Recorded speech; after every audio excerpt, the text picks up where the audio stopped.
Welcome everybody. Today I'm going to introduce the basics on democracy, and we're going to look at two different types of democracy, and we're going to see how they fit and some of the merits and problems with both of them. So what is democracy? Well, initially the word comes from ancient Greek, made up of demos, which means people, and a large group of people, kind of everybody, and kratos, which means power or rule. So essentially, democracy is people power, and that's what it should create. So democratic systems should create a political mechanism by which the people ultimately determine the laws and regulations into which they live. So they're not having things imposed on them, they are making their choice. Now, there are two basic ways in which this is done. The initial one, which was first used in ancient Athens, is called direct democracy, and that's when the people individually vote on particular laws. And in ancient Athens, they probably met 10, 12 times a month and did that, and they went out and voted. We see bits of direct democracy in the modern world in things like referendum. It's used more in some countries than others. Representative democracy has become the dominant form of democracy in the modern world, and in this people vote for politicians, for representatives who will then make their decisions on their behalf. And frequent elections mean that essentially those people are held to account.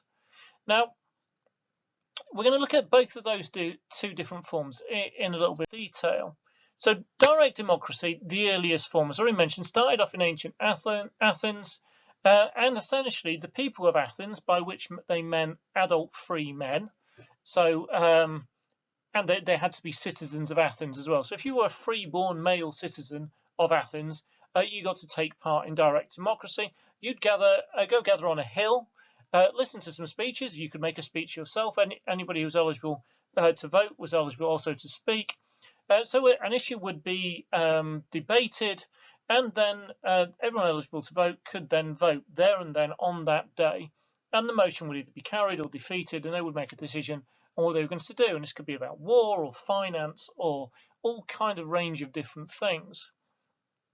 Now, there was no kind of political offices that were elected. There were political offices, people who kind of controlled the debates and made sure things were carried out, but they were chosen by lot. And the idea was it was part of your civic duty, and not something you put yourself forward for.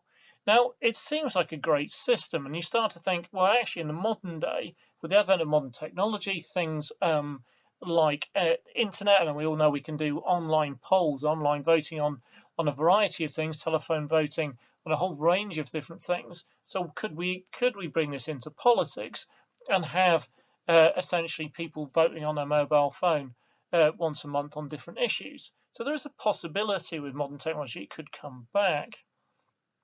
Now, one of the big problems that people worried about with direct democracy was with these groups they called demagogues. And the idea was that these popular leaders, and often people would be swept along by their speeches and what they were saying, and they would just vote for that. And they would often be accused of kind of appealing to the lowest common denominator, things that would get people emotional and riled up. And so they didn't necessarily therefore make the decisions that were in the best interests or necessarily the most logical. And there are some really bad decisions made in ancient Athens. So there's also bad decisions made by lots of governments. So, for example, they won a battle and then executed the 6 leading generals, and largely because there'd been an impassioned kind of a speech against them, saying the battle should have been done better, or if somebody else had been in charge, they'd have done it better. Now, we do see in modern politics people referred to as demagogues. So you see this in particular in America with Trump. You've seen similar accusations in the UK against the likes of Farage and to an extent Johnson, where people go that they can whip up public feeling on something, but it's whether that is in the best interest of the people is another matter. Now, direct democracy today, well, the old Athenian model would be really impractical, but as I've said, you could maybe get around that with modern technology. We do see referendums being used in Britain and also in countries like the USA, and they will have votes on things quite frequently, either at national level, more frequently at state level in America. And this is where you've seen some alterations in American law, for example, the legalization of marijuana in certain states, and that's been done through referendums, which are kind of attached onto other elections. Now, some countries use a lot of direct democracy. One of the best examples of this is Switzerland. Now, they have about 10 to 12 referendum-style votes each year. And so that means that the Swiss people have a direct say over many issues. And again, some people would argue this is a better form of democracy, that the Swiss people are actually getting what they want rather than what the politicians have decided that they want. So is it a good thing? Well, it does mean the will of the people is carried out, but some people have written about the Swiss system and said, well, there are some trends. So, for example, through a lot of Swiss history, you can see periods where quite stringent anti-immigrant laws are brought in that target either Jewish or Muslim populations within Switzerland and kind of outlaw things that population would want or would do because of their religious beliefs. And so some people talk about the tyranny of the majority, because in a referendum, majority rules. And so it isn't necessarily the case that the views of minorities are taken into consideration. So there are practical concerns with referendum, but there can also be some confusion and some concern about whether the people necessarily vote for what is the best method or the best thing to be done, and whether they might be swept away with emotions or events at a time. We have seen some direct democracy in the UK. The most recent example, the biggest recent example of it is the Brexit referendum. And so it shows that it can be an important part of British democracy. However, it did highlight that direct democracy is not the norm. And we saw really a huge delay between vote and action.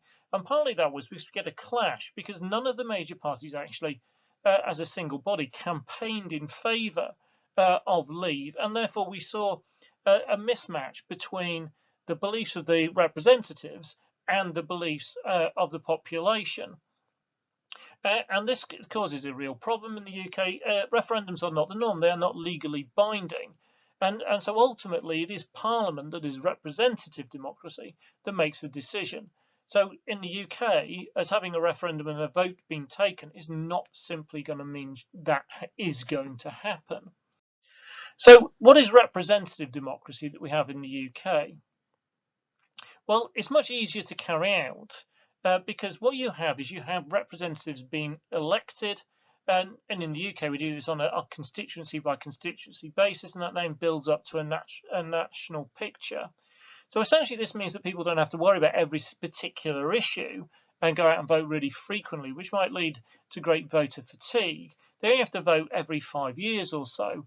That's the theory. In reality, it's been a lot more frequent than that in the UK over recent years. The idea is the public will pick people who will share their views and what they think will represent them best. Normally, most representatives elected are members of a political party, and they'll publish a manifesto, which essentially is a set of promises of what they will do if they are elected. So you pick the manifesto that you most agree with. And then the representatives will do the difficult bit of the debating and the voting, exactly what happens on each individual issue on the people's behalf. And the idea is that these are intelligent, educated people who have chosen to go into this line of work, and they will make rational, sensible decisions based on what the public say. And if the public don't like what they do, they can just vote for somebody else at the next election. So you still go back, the power still remains with the people. So does representative democracy actually work?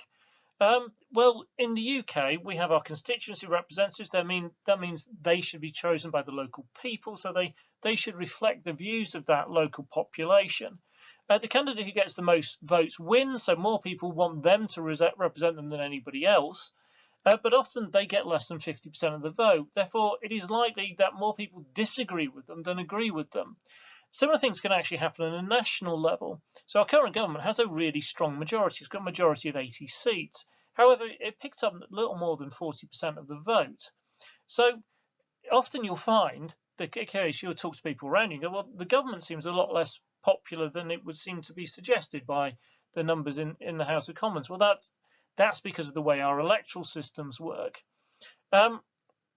Now, many people don't actually trust politicians. They might not actually agree with any of the major parties, or they might live in an area where they very strongly believe in one party, but that party has no chance of winning in that particular area, and therefore a minority view. So who represents these people? Because the situation in the UK with the constituencies is going to mean that the people who gets the most votes in that area is represented. Does that representative just represent the people who voted for them, or are they going to somehow encompass the views of everybody in the area that voted for them or didn't vote for them? So that becomes quite a difficult situation. Right, I hope this has been helpful and introduced you to some of the basic ideas of democracy and this kind of debate between the pros and cons of direct democracy and representative democracy, which are the two major forms. I will be posting many more videos on A-level politics to try and build your knowledge and build your understanding and help you get a kind of grasp on all the different concepts and content. Right, thank you very much for watching. Please don't forget to like, to comment, to subscribe, and also on a lot of my videos there's a little eye appears in the top right hand corner which gives you a chance to take part in polls or connect to other videos. Right, thank you very much again for watching. I'll speak to you all again soon.